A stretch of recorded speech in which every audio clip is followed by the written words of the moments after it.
السلام علیکم دوستوں، میں لائی ہوں آپ کے لیے آج کی نئی کہانی پھنس گیا کنجوس۔ ماننے کی بات ہے، ایک گاؤں میں ایک آدمی رہتا تھا، وہ بہت ہی کنجوس تھا۔ ایک بار وہ ایک جنگل سے گزر رہا تھا تو اس نے کھجور کا ایک درخت دیکھا جس میں بہت سارے میٹھے میٹھے کھجور لگے ہوئے تھے۔ پھر کیا تھا، کنجوس آدمی کو مفت میں کھجوریں مل گئی، اس کے منہ میں پانی بھر آیا۔ مال مفت دل بے رحم، اس نے جلدی جلدی درخت پر چڑھنا شروع کر دیا۔ وہ جب کافی اونچائی تک چڑھ گیا تو اچانک ایک شہد کی مکھی نے اس سے ڈنک مار دیا اور اس نے دیکھا کہ درخت پر شہد کی مکھیوں کا ایک بڑا سا چھتا لگا ہوا ہے۔ وہ گھبرا اٹھا، اس نے نیچے چھلانگ لگانے کے بارے میں سوچا، لیکن یہ کیا، نیچے ایک کنواں تھا۔ وہ بہت زیادہ ڈر گیا اور خدا سے دعا مانگنے لگا، اے خدا مجھے بچا لے، میں 100 فقیروں کو کھانا کھلاؤں گا۔ پھر اس نے دھیرے دھیرے نیچے اترنے کی کوشش کی۔ تھوڑا نیچے آنے کے بعد اس نے کہا، 100 نہیں تو 75 کو تو کھلا ہی دوں گا۔ تھوڑا اور نیچے آنے پر اس نے کہا، چلو 75 نہیں تو 50 کو تو ضرور کھلاؤں گا۔ ایسا کرتے کرتے وہ نیچے آنے تک ایک فقیر تک پہنچ گیا اور نیچے اتر کر وہ سلامتی کے ساتھ اپنے گھر چلا گیا۔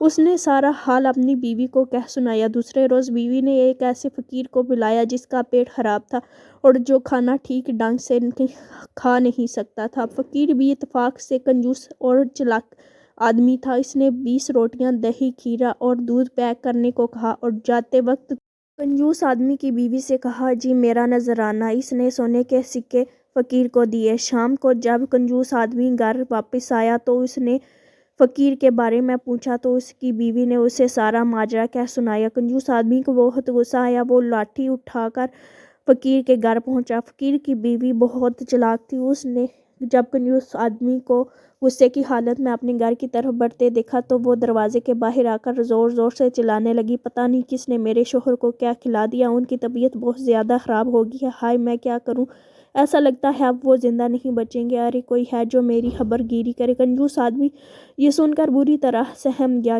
اس نے فقیر کی بیوی سے کہا، آپ چلائیں مت، میں آپ کے شوہر کے علاج کے لیے ابھی گھر جا کر 2 سونے کے سکے بیچ دیتا ہوں۔ چلاک فقیر گھر کے اندر بیٹھا مزے لے لے کر خوب ہنس رہا تھا۔ اس طرح ایک کنجوس نے ایک بڑے کنجوس کو پھنسا لیا۔